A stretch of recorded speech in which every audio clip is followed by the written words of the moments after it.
This is again an area between two curves question, but we're asked in a slightly different way than the first intro example. It says find the area bounded by y equals x squared and y equals 2x minus x squared. Again, we're given functions that hopefully we're capable of drawing. Y equals x squared, kind of our standard issue parabola there.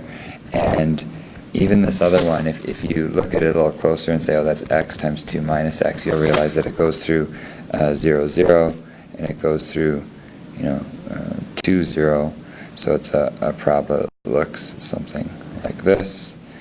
And even if you don't know exactly how high it goes or whatever, you'll see that the region bounded by them is actually just this small little region right here that I'm shading in. So what we're not given in this question compared to the last is from where to where.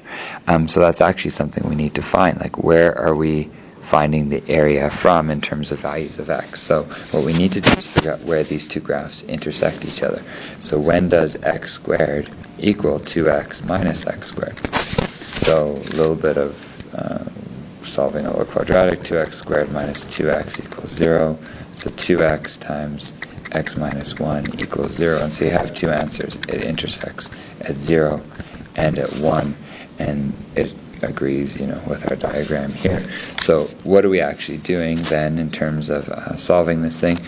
To find the area, to write it in the shortest notation possible, we're doing from 0 to 1. And notice which one is higher. That's the one that we put first. So we've got 2x minus x squared is the upper function, minus x squared, dx.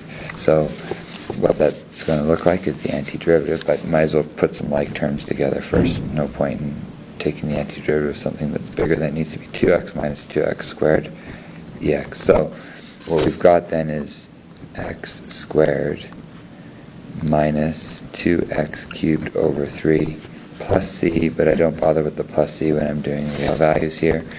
I put in my 1, and I find out this is 1 minus 2 over 3.